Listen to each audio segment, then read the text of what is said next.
Dark clouds covered the sky. The sound of a helicopter broke the silence of the cold afternoon. The wind was strong, and the blades of the helicopter cut through the air like knives. Inside the helicopter, 2 police officers sat near the open door, laughing loudly.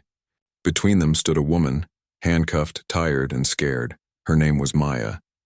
Her hair blew wildly in the wind, her eyes full of pain, but burning with something deeper: anger. The metal cuffs around her wrists were tight, leaving red marks on her skin. One of the cops looked at her and said, "You thought you could play smart, huh?" The other laughed. "Not so smart now." Maya didn't answer. She looked down. Far below, the ground looked endless, gray, distant, and cruel. Her heart was racing, but her mind was calm. She had already accepted one thing: they were going to kill her. The helicopter shook slightly as it climbed higher. Maya's eyes darted toward the open door. The wind was howling louder now, slapping her face, pulling her hair. She could almost feel death calling her name. But inside she whispered to herself, "Not today." The cop sitting beside her noticed her calmness. "What are you smiling at?" he shouted over the noise. Maya didn't look at him. "You'll see," she said softly. The younger officer looked uneasy. "Should we really do this?" The older one smirked. "Orders are orders." He leaned forward, holding Maya's arm roughly. "You should have kept your mouth shut." "Now you're going for a little ride." Maya's heart pounded. She looked into his cold eyes. There was no mercy there, only arrogance. She remembered how they called her one of the best when she worked for them. How quickly everything changed when she discovered their secret. The helicopter tilted slightly. The open door was now right beside her. The wind rushed in harder, pulling at her body. "Time to say goodbye," the officer said. He pushed her forward. Maya's body slipped from the floor. For a second, she was hanging by her arms, her feet kicking in the air. She screamed, but her voice was lost in the roar of the helicopter. Then, he pushed harder. Her body flew out into the open sky. For one terrifying moment, Maya felt weightless. The air was cold, sharp against her face. Her hair whipped around her. The ground below rushed closer and closer. The world spun around her. The helicopter above grew smaller. She could still hear the faint laughter of the men who pushed her, but Maya's story didn't end there. As she fell, her mind raced. She had hidden something in her sleeve, a tiny emergency hook. No one had searched her carefully when they arrested her. The small metal piece was her last hope. She twisted her wrists, fighting against the cuffs, feeling the sharp metal scrape her skin. The hook dropped from her sleeve and dangled. The wind made it almost impossible to control, but Maya's determination was stronger than fear. Come on," she whispered. The hook caught onto the edge of the helicopter's landing bar for a split second, then slipped. Her heart sank. But then it caught again. This time it held. Her entire body jerked violently. Pain shot through her shoulders. She screamed, but she didn't let go. Now she was hanging in midair, her hands still tied, her legs kicking against the open sky. The cops inside the helicopter looked back in shock. "What the—" "She's still there," one shouted. Maya could see their faces: fear, surprise, confusion, and that gave her strength. She tightened her grip, using every bit of her training, every bit of her will. Slowly, painfully, she began to pull herself upward. Her wrists were bleeding. The cuffs cut deeper into her skin. But she didn't stop. One of the officers leaned out, trying to kick her hand away. "Let go, damn it." Maya looked straight at him. "You'll have to kill me properly this time." The helicopter swayed dangerously. The pilot shouted, "We can't hold steady!" The wind screamed louder. Maya's face was covered in sweat and tears, but her eyes burned with fire. With one final pull, she managed to grab the bottom edge of the helicopter's door. Her body shook, but she held on. The officer grabbed her arm, trying to push her away, but she slammed her knee into his chest. He lost balance for a moment. She climbed one more step and got one foot inside the helicopter. The officer gasped. No way." Maya looked at him, breathing hard. "You should have checked who you were flying with." Her words were cold and steady. The cop froze for a second, and Maya used that moment to kick him backward. He fell against the wall as the helicopter tilted again. Maya was back inside, handcuffed, bleeding, furious, but alive. The helicopter flew into the stormy sky as thunder rolled in the distance. Maya looked down at the ground far below and whispered, "You wanted me to fall, now watch me rise." The screen fades to black. The sound of the helicopter faded into the dark sky, but Maya's mind was not in the present. As she held on to the edge of the helicopter, her thoughts drifted back to the day her life changed forever. It all began one quiet morning. Maya was sitting in the police base drinking her usual cup of black coffee. She was known for her courage, her discipline, and her loyalty. Everyone in the department respected her. Some even called her the Flying Angel, because she had saved so many lives during rescue missions. But that morning, something felt different. Her best friend, Officer Liam, walked in looking pale. He placed a file on her desk and whispered, "Maya, you need to see this." Inside the file were pictures. A young girl, about 12 years old, missing for weeks. Maya frowned. "Who's she?" Liam hesitated. "She's the daughter of a government official. They said she ran away, but I don't think so. I found this photo yesterday." He pointed to one picture that showed the girl standing near a police car, the same police car their captain used. Maya's heart stopped for a second. That can't be right. But deep down she knew something was wrong. Maya started digging, quietly, carefully. She went through old mission files, security footage, and duty reports. The more she found, the darker it got. It turned out the captain and a few senior officers were part of something big, a human trafficking ring.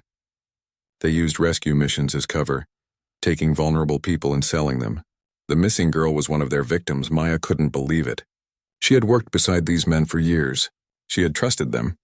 Her hands shook as she looked at the evidence. She wanted to expose them, to bring justice. That night she called Liam. "We can't stay quiet," she said. "We have to report this to the media." Liam hesitated. "Maya, they'll come after us. I don't care," she said. "They're monsters in uniform. I won't let them destroy more lives." But Maya didn't know. Someone was already listening. The captain had planted a recording device in her office weeks ago. By morning, everyone in the department knew what she had discovered. When she arrived at work, everything felt strange. People avoided her eyes. Her locker was empty. Her access card didn't work. 2 officers she had once trained with grabbed her arms. "Maya Rivers," one said coldly, "you are under arrest for stealing evidence and spreading lies against the department." She froze. "What? That's not true." But they didn't listen. They handcuffed her, dragged her out, and threw her into a van. Inside, she saw Liam sitting silently in the front seat. She called out, "Liam, tell them the truth." But he didn't turn around. He just stared ahead. In that moment, Maya's heart broke. Her only friend had betrayed her. Days turned into weeks. They locked her in a dark cell, calling her crazy. No one visited her. No lawyer, no family. They said she tried to leak classified files and was mentally unstable. Maya stayed silent. She knew if she spoke, they would twist her words again. But inside, she made a promise to herself. "I will survive this. I will tell the world what they've done." Then, one night, the cell door opened. The same captain walked in, smiling. "You made a mess, Maya. You embarrassed some powerful people, and now you're going to disappear." Before she could react, he nodded to 2 guards. They grabbed her arms and injected something into her neck. Her vision blurred.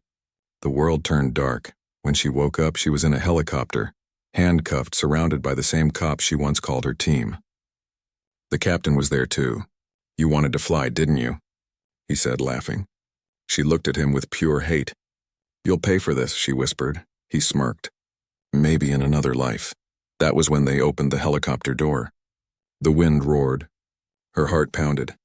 She realized what was about to happen, but even in that moment of fear, Maya wasn't thinking of herself. She was thinking of that missing girl. She was thinking of justice. And she knew, if she survived, she would expose them all. Now, back in the present, hanging from the side of the helicopter, Maya's eyes were full of tears. Not from pain, but from memory. She whispered softly to herself, "You tried to bury me." But I'm not done yet. Above her, the cops were shouting. Below her, the city lights began to appear. Her story was far from over. Maya tightened her grip and prepared for what came next. Because she wasn't just fighting to live. She was fighting to be heard.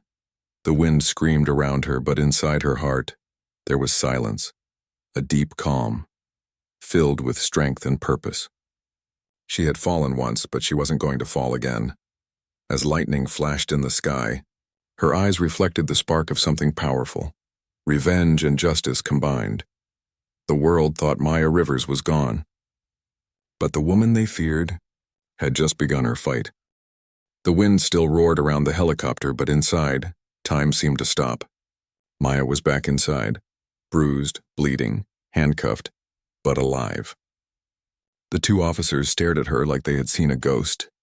She took slow, heavy breaths, her chest rising and falling with anger and pain. The older cop, Harris, grabbed his radio. "Captain! She's still here! She's inside the helicopter." Static filled the radio. Then came the captain's cold voice. "Handle it. Don't let her live long enough to talk." Maya heard it clearly. She smiled weakly. "You really want to do this again?" she said. The younger officer, Cooper, aimed his gun at her. His hands were shaking. "Stay down," he shouted. Maya looked into his eyes and said softly, "You don't even know what you're part of." Cooper hesitated. His hand trembled. He wasn't like Harris. He looked scared, confused. "Stop talking," Harris yelled, hitting Maya across the face with the back of his hand. Blood ran from her lip. She stayed silent this time, just staring at him. Calm, cold, unbroken. Outside, thunder rolled again. The helicopter flew lower, crossing the city lights below. They were heading toward a dark open field. Maya knew what that meant. This was the place where they would finish the job. She closed her eyes for a second. Her heart was pounding, but her mind was sharp. She began to think like the pilot she once was, calculating distance, wind direction, and timing. She whispered quietly to herself, "If I can make it to the ground, I can make them fall." Harris grabbed her by the arm and laughed. "You're not going anywhere. When we land, you disappear forever." Maya looked at him and said, "You've already made one mistake." He frowned. "What mistake?" She leaned closer, her voice cold. "You left me alive." Before he could react, the helicopter jolted. The pilot shouted, "We're losing balance." Cooper looked back, eyes wide. "Something's wrong with the tail rotor." Maya smiled faintly. She had noticed earlier that one of the metal hooks she used to climb back in had scratched the control wire. The helicopter was now slowly losing control. Panic filled the cabin. "Hold on," the pilot yelled. The chopper spun slightly, shaking violently. Harris fell to one side, dropping his radio. Maya saw her chance. With her hands still cuffed, she lunged forward and kicked Harris hard in the chest. He hit the doorframe with a groan. Cooper shouted, "Stop! You'll kill us all." Maya didn't stop. She pushed forward, using the helicopter's swaying motion to her advantage. The radio slid toward her feet. She pressed the button with her boot and shouted, "This is Officer Maya Rivers. I'm alive. I repeat, I'm alive." The signal went out, weak but enough. Down below at the police base, a few operators heard her voice. One of them gasped, "Did she just say Maya Rivers?" Harris, furious, jumped at her and grabbed the radio away. "No one's going to believe you," he shouted. But Maya just smiled. "They heard me. That's enough." The helicopter stabilized again for a moment. The pilot yelled, "We're landing. Hold tight." The field below grew closer. The searchlights reflected off the metal body of the chopper. Maya sat back, her wrists bleeding, but her eyes focused. She knew what she had to do next. She wasn't free yet, but she had already changed the game. When the helicopter landed roughly on the wet grass, the captain's car was already waiting nearby. He stepped out slowly, adjusting his coat. Harris dragged Maya out of the chopper and threw her onto the muddy ground. The captain crouched beside her. "Well," he said coldly, "you're tougher than I thought." Maya spat blood from her mouth. "You'll regret not killing me earlier." He smirked. "You talk too much for someone who's already dead." He nodded to Harris. "Get rid of her properly this time. No mistakes." As Harris pulled out his gun, Maya looked up at the sky. Lightning flashed again, lighting her face, full of defiance. She wasn't afraid. Her eyes met Cooper's. He still looked uncertain, almost guilty. She said softly, "You still have a choice." Cooper froze.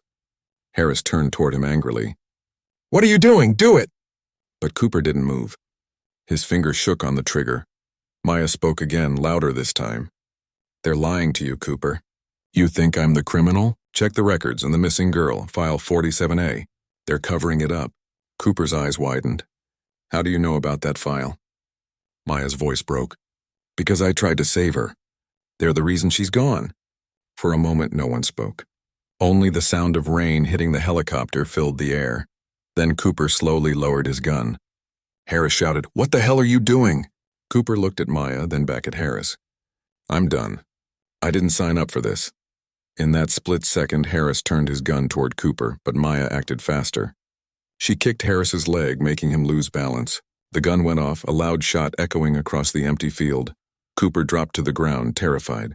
Harris groaned in pain. Maya, still handcuffed, crawled toward the side of the field.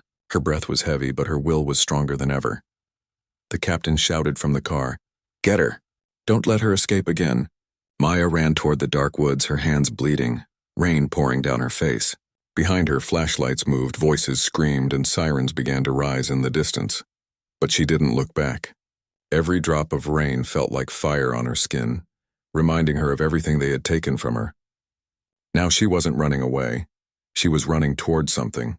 Revenge. Justice. Truth. And as thunder echoed above, Maya whispered under her breath, "The game just started." Rain poured heavily as Maya ran through the dark forest. The ground was wet, slippery and uneven, but she didn't stop. Her hands were still tied, her wrists raw from the metal cuffs. Every step hurt. But the fire inside her heart kept her moving. Behind her, flashlights cut through the darkness. "Find her!" The captain's voice shouted in the distance. "She can't go far." Maya ducked behind a fallen tree, breathing hard.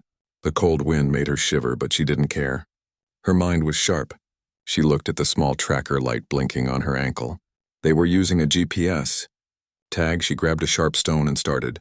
Hitting it against the metal. Lock, clang, clang, clang. Each strike echoed softly. Through the trees, her heart pounded. She could hear voices getting closer. "Over there! Check that side!" Maya pressed her back against the tree, holding her breath. Finally, with one last hard hit, the tracker snapped and fell into the mud. She kicked it away. "Let's see if you can track the wind," she whispered. Lightning flashed through the sky, lighting her face. She looked wild, tired, soaked, but determined. Maya started walking deeper into the forest, moving quietly between trees, her bare feet sinking into the wet soil. She needed a plan. She needed to survive the night. By dawn, the rain stopped. The forest was quiet, covered in fog. Maya found an old wooden shed near the edge of a small road. The door creaked as she pushed it open.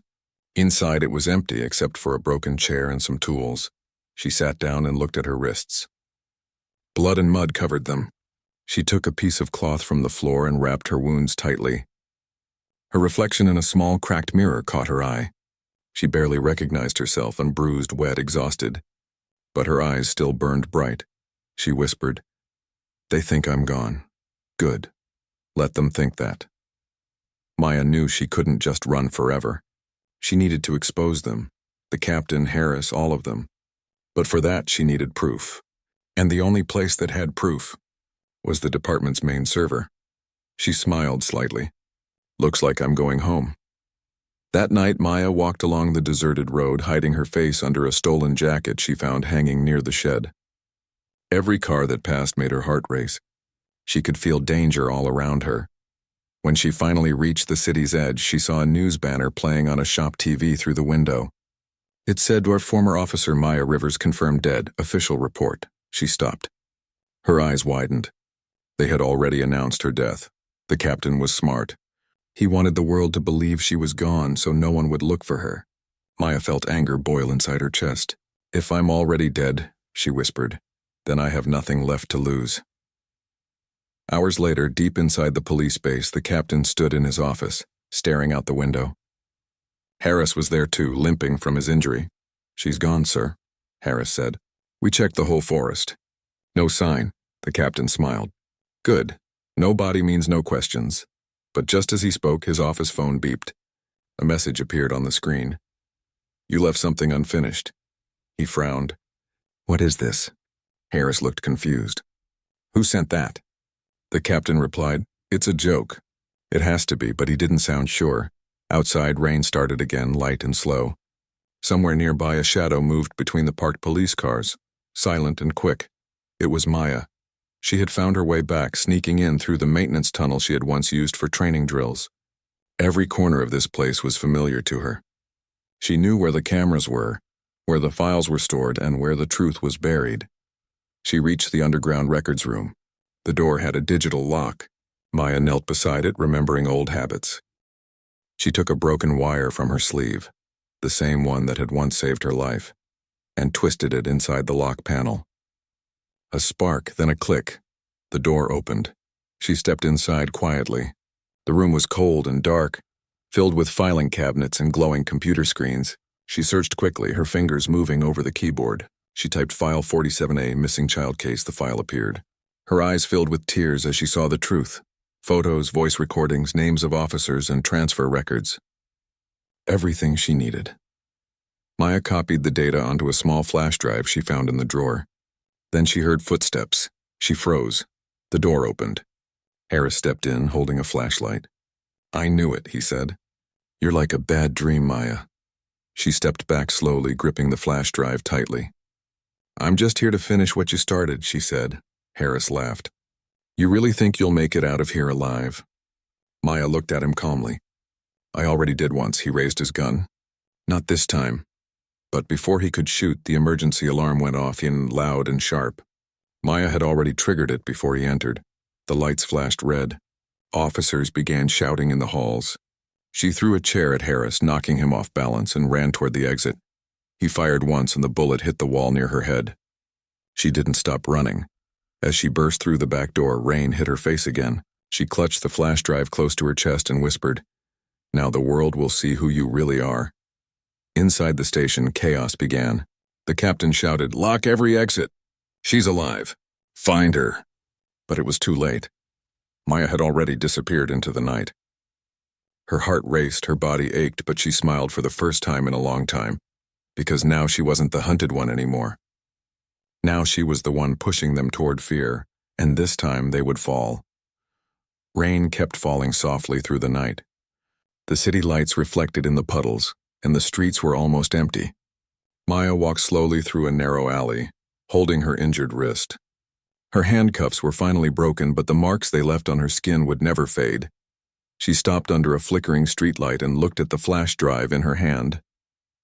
This small piece of plastic now held everything: the truth, the names, the proof of the evil behind those uniforms. Her heart beat faster. She whispered to herself, "They took everything from me. But now I'll take it all back." Maya knew she couldn't go to the media directly. The captain had friends everywhere, in news channels, offices, even the government. She needed someone she could trust. Then she remembered Liam, her old friend, the man who once betrayed her. The memory burned inside her. The night he turned away from her face still haunted her, but she also knew Liam was weak, not evil. He was scared, just like Cooper, and scared people could be turned. Maya decided to find him. 2 nights later, she watched from the shadows as Liam came out of a small diner near the harbor. He looked tired and nervous, his eyes darting around. Maya stepped out from behind a parked car. "Miss me?" she said softly. Liam froze. His mouth opened, but no words came out. "Maya, you're alive?" She gave a half smile. Surprised? He looked around quickly. "You shouldn't be here." "They'll kill you if they find out." "They already tried," Maya interrupted. "Didn't work." She stepped closer, her eyes sharp. "You knew what they were doing, didn't you, Liam?" He swallowed hard. "I didn't have a choice. They threatened my family. I didn't know they would try to kill you." Maya sighed. "I don't want excuses. I want the truth." She handed him the flash drive. "This is everything I found, and I need access to the main city network. Only you can help me do that." Liam looked terrified. "Maya, if I do this, I'm finished. They'll come after me too." Maya stared at him. Her voice was calm, almost cold.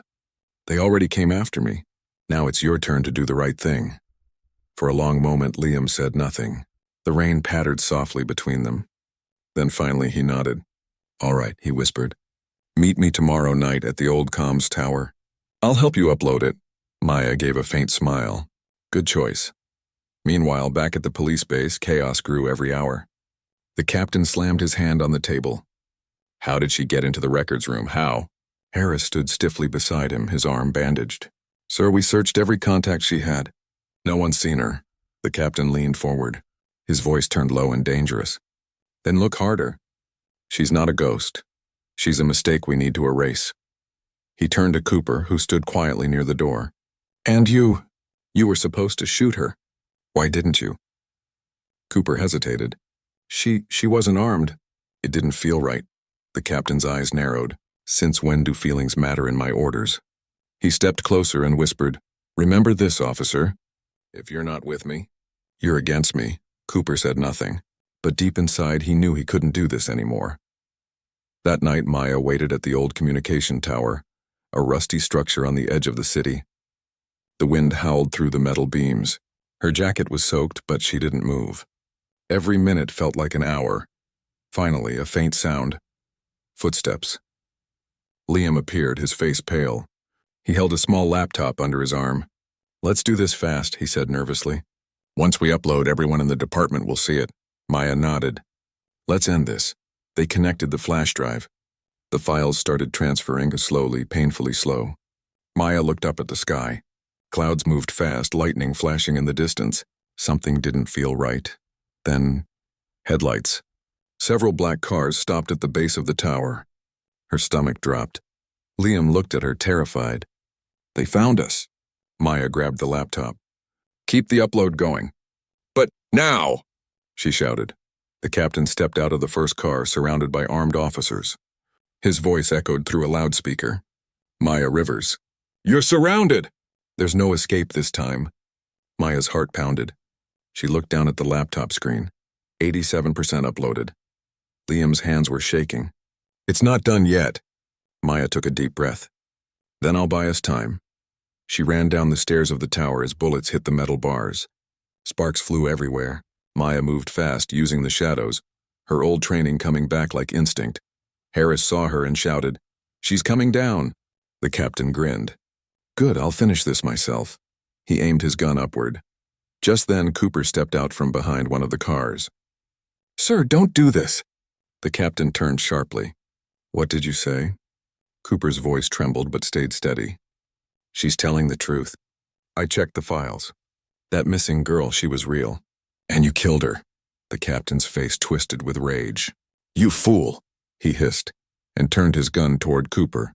But before he could fire, Maya dropped from the tower, landing hard on the muddy ground. She kicked the gun from his hand and punched him across the face. He fell back, stunned. Maya stood tall, breathing heavily, mud and rain dripping from her face. Your time's over, she said. Behind her, Liam shouted, It's done. The upload's complete. A moment later, the police radios in every car buzzed. The captain's voice was replaced by a recording, his own ordering Maya's execution and covering up the girl's death. The officers froze. Some stared at the captain in horror. He tried to speak, but no one listened. Maya looked at him, eyes full of quiet fury. You pushed me once. Now it's your turn to fall. She turned away as police lights flashed red and blue in the distance. This time they weren't coming for her, they were coming for him. The rain finally stopped. Maya stood alone under the tower, the city lights glowing behind her. She took a deep breath and closed her eyes. For the first time in a long time, she felt free, but deep down she knew. This wasn't the end. There were others like the captain, others still hiding, and she was ready to face them all, because Maya Rivers had come back, and the world would never silence her again. The morning sky was gray and heavy with clouds. The city was quiet, but inside the police headquarters, chaos had already begun. Officers rushed through the halls, phones ringing, voices shouting. Something big had happened, something they couldn't control anymore. On every computer screen, every news monitor, and even on social media, a video was playing. It was Maya's voice. Her face appeared, bruised but strong. My name is Maya Rivers. I was framed for a crime I didn't commit. The people who called me dangerous are the real criminals. They killed an innocent girl and they tried to kill me too. But the truth cannot stay buried forever. Gasps filled the building. The captain's name, his orders, his audio recordings, everything was now public. There was no way to stop it. In his office, the captain sat frozen. The blinds were closed, but flashes from news cameras outside filled the room with bursts of light. He slammed his fist on the desk, breaking the glass on his photo frame. Inside it, a picture of him shaking hands with a politician. He muttered under his breath, "That woman, she ruined everything." Outside, his men no longer followed his orders. Some whispered, some recorded him secretly. The same power he once used to control everyone was now slipping away. Meanwhile, Maya sat quietly inside an old cafe near the river. Her hair was wet from the rain, her eyes tired, but there was peace in her face. Liam sat across from her, holding his cup with shaking hands. "It's everywhere," he said, voice trembling. "Every channel is playing your message. The government's calling for an investigation." Maya looked out the window, watching the raindrops slide down the glass. "It's not about revenge, Liam," she said softly. "It's about the girl they killed. She deserves justice." Liam nodded slowly. "You did it, Maya. You made them listen." She gave a small smile. "For now." Across town, Cooper sat in his car listening to the radio. Maya's voice echoed again. "If something happens to me, this truth will live on. To every honest officer out there, do not be silent." He closed his eyes. Guilt washed over him like a wave. He had followed orders for too long. Now, for the first time, he felt something else. Pride. He picked up his radio and said, "This is Officer Cooper. I'm turning myself in as a witness. I will testify against Captain Rowan." There was silence. Then a voice replied, "Copy that, Cooper. You're doing the right thing." Back at the cafe, Maya finished her coffee and stood up. "Where will you go now?" Liam asked. She thought for a moment. "Wherever the truth takes me," she said. But before she could leave, a TV behind the counter caught her attention. The news reporter's voice was urgent. "Breaking news, Captain Rowan has escaped custody. Police are searching for him across the city. He is considered armed and dangerous." Maya's eyes narrowed. Liam looked at her nervously. "Maya, you're not thinking." But she was already walking toward the door. "I'm ending this," she said firmly. The city streets were alive again, sirens echoing in the distance. Maya moved fast, her hood pulled over her head. She knew where Rowan would go. The only place he could hide before fleeing the country. The old airfield. The same one from the beginning. The place where it all started. By the time she reached the airfield, the sun was setting behind dark clouds. The air was heavy with dust and memories. The broken helicopter still sat there, and its body rusted, its blades still. Maya stepped closer, her heart pounding. "Come out, Rowan," she called. "It's over," a voice answered from behind the helicopter. "You really don't give up, do you, Maya?" Rowan stepped out, holding a gun. His face was pale, his eyes filled with fury. "You could have been a hero. You had everything, respect, rank, power. But you threw it away for some useless girl." Maya stared at him. "She was a child, Rowan. You murdered her." He laughed bitterly. "Collateral damage. We both know how this world works." Maya shook her head slowly. "No, that's how you made it work. But not anymore." Rowan's finger tightened on the trigger. But before he could shoot, a sudden flash of blue lights filled the airfield. Police cars surrounding them. "Drop your weapon." Someone shouted through a megaphone. Rowan looked around, panicked. "You called them?" Maya stayed silent. He turned his gun toward her. "If I go down, you're coming with me." Before he could fire, Cooper appeared behind one of the cars. "Rowan, don't!" Rowan spun toward the voice. And in that split second, Maya kicked the gun from his hand. It slid across the floor. Officers rushed forward, tackling Rowan to the ground. He screamed, "You'll regret this, Maya. You'll never be safe." But Maya only whispered, "Justice doesn't need safety.